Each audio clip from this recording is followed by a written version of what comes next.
গুরুত্বপূর্ণ একটা ভিডিও। আজকে আমরা ইংলিশ অনার্স নিয়ে আলোচনা করব। ইংলিশ অনার্সের সমস্ত ডাউটস তোমরা অনেকে অনেকদিন ধরে কোশ্চেন করেছিলে, সমস্ত কোশ্চেন আমি কাগজে লিখে নিয়ে এসেছি। তো সমস্ত ডাউটস আজকে তোমাদের ক্লিয়ার করা হবে। তো প্রথম থেকে আমরা যে কোশ্চেনগুলো নিয়ে আজকে আলোচনা করবো বেসিক্যালি ভিডিওতে আমি পরপর বলে দিচ্ছি যে ইংলিশ অনার্স পড়তে হলে তোমাদের কত পার্সেন্ট নাম্বার দরকার, তোমাদের টোটাল নাম্বারটা ইম্পর্টেন্ট নাকি বিষয়গত নাম্বারটা ইম্পর্টেন্ট, মানে টোটাল মানে তোমাদের যে 500 নম্বর যেটা থাকে 500, তো উচ্চ মাধ্যমিকে সেটা ইম্পর্টেন্ট নাকি তোমাদের শুধুমাত্র ইংলিশের নাম্বারটা গুরুত্বপূর্ণ। অনার্সে কি কি পড়তে হয়, মানে কি কি টপিক পড়তে হয়, ইংলিশ অনার্স আমি কেন পড়বো, ইংলিশ অনার্সে কি ইংলিশ মিডিয়াম যারা স্টুডেন্ট আছে ইংলিশ মিডিয়াম স্টুডেন্টের কি একটু এক্সট্রা ফেসিলিটি পাওয়া যায়, বা বেঙ্গলি মিডিয়াম যারা স্টুডেন্ট আছো বেঙ্গলি মিডিয়ামের কি একটু প্রবলেম হয় ইংলিশ অনার্সটা নিয়ে পড়তে, তারপরে ক্লাস কোন ভাষায় হয়, বাংলাতে হবে না ইংলিশে হবে, এছাড়া রেফারেন্স বই আমরা কোথায় পাবো, রেফারেন্স বই দরকার আছে কিনা, রেফারেন্স বইয়ের আমরা সেগুলো কিভাবে সংগ্রহ করব এবং কত ঘন্টা পড়তে হয়। তো এই সব টপিকগুলো তোমরা অনেকদিন ধরে কোশ্চেন করেছিলে, ডিটেলস আজকে আমরা আলোচনা করব। অবশ্যই ভিডিওটা খুবই ইন্টারেস্টিং, তোমাদের যারা উচ্চ মাধ্যমিক পরীক্ষা দিয়েছো, যারা ইংলিশ অনার্স নিয়ে পড়বে ভাবছো, তোমাদের জন্য খুবই গুরুত্বপূর্ণ। প্রথম থেকে ভালো করে শুনবে।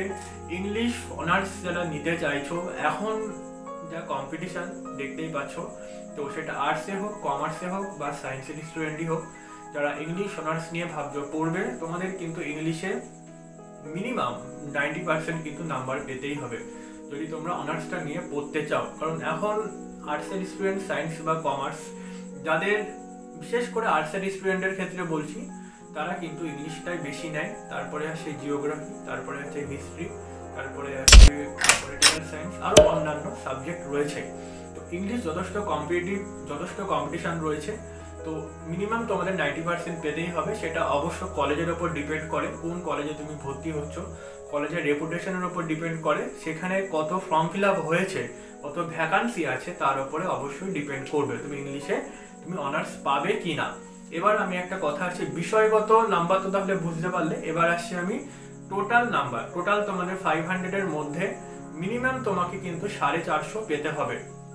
তোমাদের যে 500 নম্বরের পরীক্ষা হয় 450 কিন্তু তোমাদের পেতে হবে, কারণ টোটাল নাম্বারটাও কিন্তু দেখা হয় 420, 430, 440, এছাড়া ইংলিশে তোমরা 80 পেলেও কিন্তু অনেকে অনার্স দিয়ে দেয়, তো সেটা কলেজের ওপর ডিপেন্ড করে। এবার যে কোশ্চেনটা, আমি অনার্স কেন পড়বো, দেখো ইংলিশ সাবজেক্টটা তোমরা ছোট্ট থেকে পড়ে আসছো, নার্সারি থেকে পড়ে এসছো, তো সাবজেক্টটা অনেকটা কিন্তু গভীর, সাবজেক্টে কিন্তু অনেকটা ডেপথ আছে, সেই বিষয়গুলো তোমাদের কিন্তু অনার্স লেভেলে শিখতে হবে। কারণ অনার্সের সাথে কিন্তু উচ্চ মাধ্যমিকের বা মাধ্যমিক লেভেলের ইংলিশের কিন্তু আকাশ পাতাল পার্থক্য। কারণ মাধ্যমিক বা উচ্চ মাধ্যমিকে তোমরা যেগুলো শিখে এসছো সেগুলো গ্রামার আছে, তোমাদের কিছু টেক্সট থাকে, সেখানে তোমাদের আনসিন থাকে কিছু, এছাড়া তোমাদের রাইটিং স্কিল থাকে কিছু, তাছাড়া তোমাদের ওখানে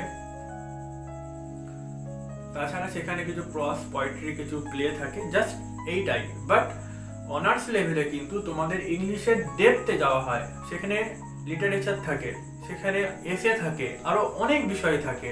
ইংলিশ অনার্সে কোন ইউনিভার্সিটি বা কোন ইংলিশ অনার্সের ডিটেলস যে সিলেবাস, সেটা আমরা পরবর্তী ভিডিওগুলোতে আলোচনা করব। অবশ্যই ফলো রাখবে, সাবস্ক্রাইব করে রাখবে পরবর্তী ভিডিও আপডেট পাওয়ার জন্য। আমরা অবশ্যই সিলেবাস নিয়ে আলোচনা করব, কোন ইউনিভার্সিটিতে কি কি থাকে। তাহলে সবার প্রথমে বলি, যাদের ইংলিশ বিষয়ে ইন্টারেস্ট আছে, যাদের ইংলিশ বিষয়টা ভালো লাগে, তারাই কিন্তু ইংলিশ অনার্সটা নাও, না হলে কিন্তু পরবর্তী ক্ষেত্রে প্রবলেম হবে। কারণ এটা যথেষ্ট টাফ, ইংলিশ অনার্সটা কিন্তু যথেষ্ট টাফ। কারণ এখানে কত ঘন্টা পড়তে হয় বলছি, দেখো পড়াটা সম্পূর্ণ নির্ভর করে তোমাদের ওপরে, তোমরা কতক্ষণ পড়বে, তোমরা কতক্ষণ পড়ে সেটা মনে রাখতে পারছো। অনেক স্টুডেন্ট আছে যারা 10-12 ঘন্টা পড়ে, অনেক স্টুডেন্ট আছে যারা 4-5 ঘন্টা পড়েও কিন্তু ফার্স্ট ক্লাস পায়।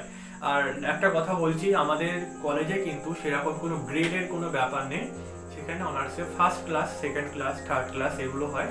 তো এবার কলেজ কিভাবে নির্বাচন করবে সেটাও একটা কিন্তু গুরুত্বপূর্ণ টপিক, যে কলেজ তোমরা কিভাবে নির্বাচন করতে পারো।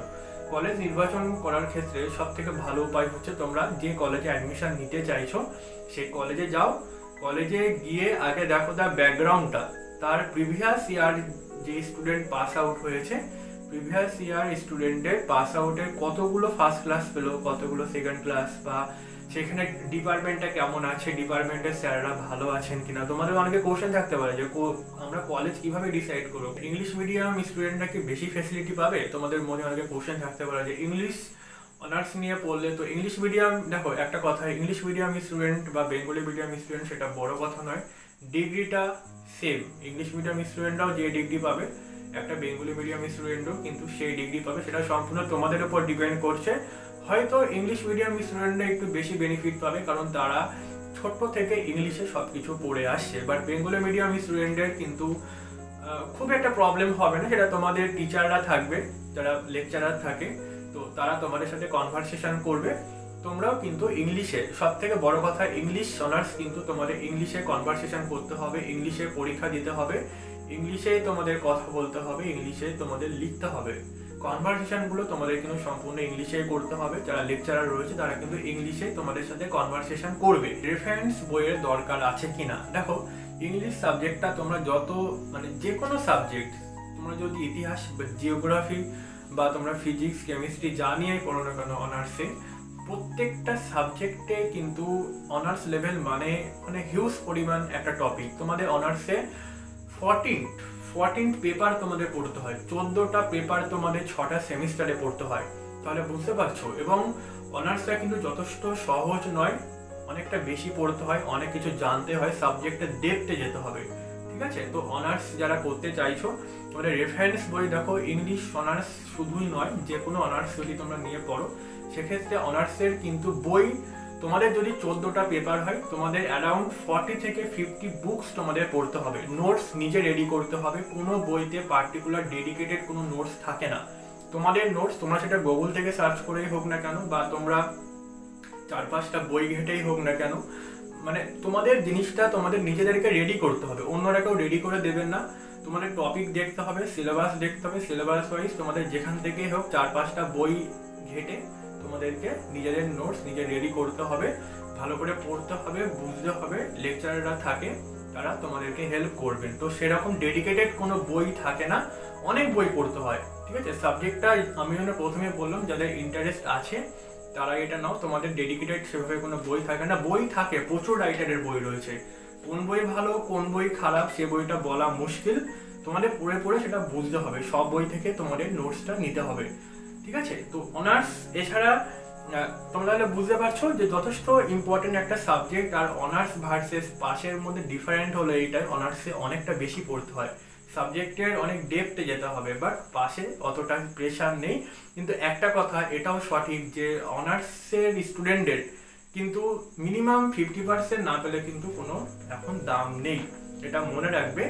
মিনিমাম 50% তোমাকে পেতে হবে, নাহলে অনার্স নিয়ে কিন্তু কোনো দাম নেই। তুমি যদি 35% পাও বা 40% পাও সেক্ষেত্রে কিন্তু সেই রেজাল্টটা নিয়ে তোমাদের খুব একটা কাজে লাগবে না। সেক্ষেত্রে আমি অনেক স্টুডেন্ট দেখেছি যারা পাশে পড়ছে, পাশে কিন্তু যারা অ্যারাউন্ড 60% 70% তারা কিন্তু পেয়ে যায়, সেক্ষেত্রে পাশে কিন্তু তাদের পড়তেও সুবিধা হবে এবং তারা কিন্তু চাকরির পরীক্ষাগুলো প্রিপারেশন নিতে পারে। অনার্স নিয়ে পড়লে তোমাদের সারা বছর তোমাদের পড়তে হবে, অনেকগুলো পেপার থাকে, অনেক কিছু জানতে হয়, ডেপথে যেতে হবে তোমাদের। বাট যারা পাশে পড়ে তারা কিন্তু ডিগ্রিটা কিন্তু সেম, বাট তাদের কিন্তু অনেকটা পড়তে সুবিধা হবে, কারণ তারা কিন্তু চাকরির পরীক্ষাগুলো দিতে পারবে, এছাড়া আরও সাইডে অনেক কোর্স করতে পারে। বাট অনার্স নিয়ে পড়লে তারা একটা বিষয়ের ওপরই পড়ে থাকে, যেরকম ইংলিশ সাবজেক্ট হোক বা জিওগ্রাফি পড়ে বা অনেকে হিস্ট্রি পড়ে, জাস্ট এইটাই হলো বেসিক ডিফারেন্ট। আমরা পরবর্তী ভিডিওগুলোতে আরও অন্যান্য সাবজেক্টগুলো নিয়ে আলোচনা করব। ভিডিওটি যদি ভালো লাগে অবশ্যই লাইক করবে আর অবশ্যই সাবস্ক্রাইব করে রাখবে, কারণ পরবর্তী দিনেও কিন্তু আমরা ডিটেলস সিলেবাস থেকে শুরু করে কোন কোন কলেজে ভর্তি হবে, কোনটা ফেসিলিটি কি ভালো হবে, কেরিয়ার, সমস্ত টপিক আলোচনা করব। ঠিক আছে, অবশ্যই ফলো রাখবে, বন্ধুদের মধ্যে একটু শেয়ার করে দেবে। ভিডিওটি দেখার জন্য তোমাদের অসংখ্য ধন্যবাদ।